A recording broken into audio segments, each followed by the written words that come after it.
right beyond the safety and big-time plays right there. A 61-yard pickup, his third catch of the day. The other two were simple toss. Came in here with 4 touchdown catches, we mentioned. Tied for the NFL lead from... Well, it's one of the things that happens to you when you run the ball on first down. It's a great day for football in the Pacific Northwest. The stands are rocking, the lights are on, and this place is electric. Has it. Touchdown Hawks.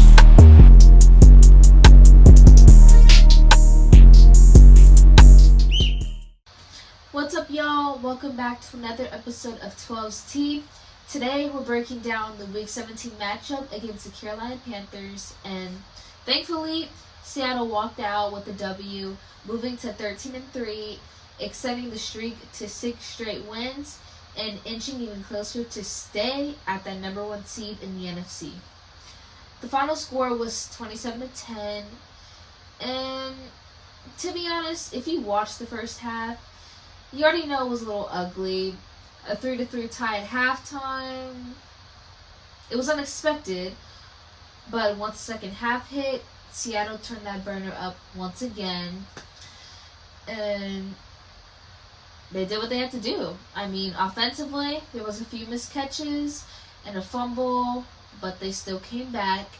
1 touchdown from AJ Barner and 2 touchdowns from Zach Charbonnet. And speaking of Zach Charbonnet, he honestly was the star of the game. 110 rushing yards, 18 carries, and 2 touchdowns. Charbonnet was bullying his way through the Panthers' defense.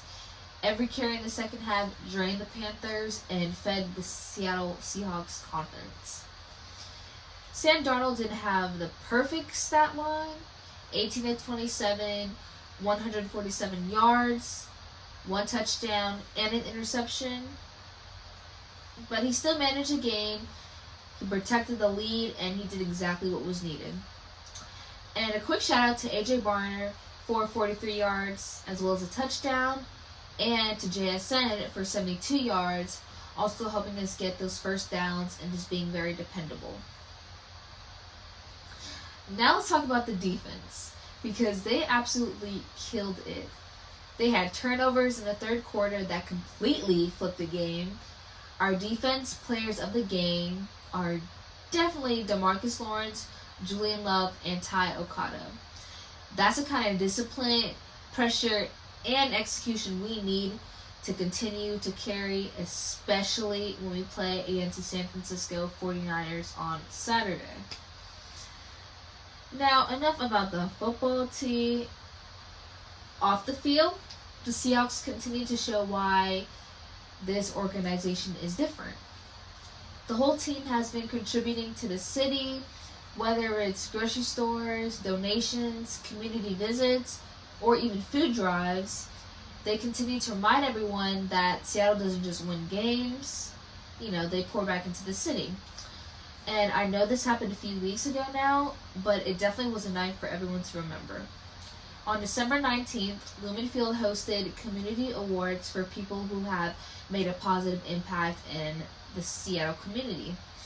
Some well-known names: JSN, who won the Community Heart Award, our mascot Blitz, who won Mascot Hall of Fame, Big Cat's wife, Haley Williams, who won Seahawks Women's Association Member of the Year, Brady Russell won the Salute to Service Award, ex-wide receiver Doug Baldwin won the Mike Flood Humanitarian Award, and last but not least, Julian Love, who won the Steve Largent Award and the Seahawks Man of the Year. Alright, 12s, y'all know what time it is. We've seen some football tea and community tea as well. Now it's time for the tunnel tea. So grab your mugs because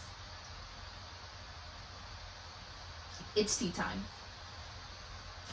So first for faves, we got Kenneth Walker, who popped out with like a streetwear style outfit.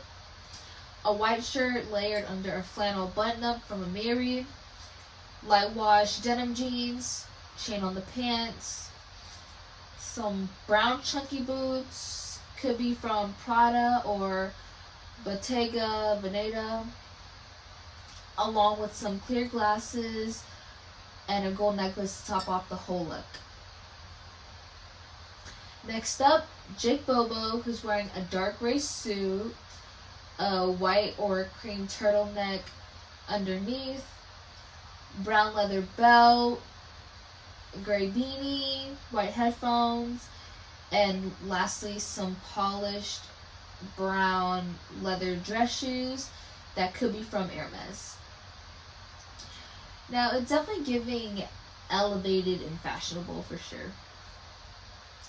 Now for the flops, Chris walked out wearing a long sleeve rugby shirt from Lululemon, black pants, the shoes, red and white dunks, black frame glasses, and the watch it looks like.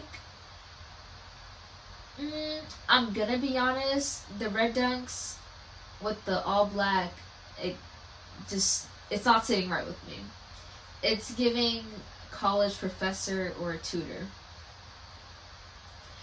And lastly, our final flop, Leonard Williams. Now, I can kind of see the vibe he was going for, but it just, like, it doesn't look right. I mean, he's wearing a light beige coat from Issey Miyake, wide leg black pants, the black shoes, and I gotta admit, the bag is nice too. But overall, it's giving action movie or like action character vibes, especially with the way his setting looks in the picture. But y'all, that's our Week 17 breakdown 12s. Seahawks handle business, control the second half, and move one step closer to officially locking in that number 1 seed.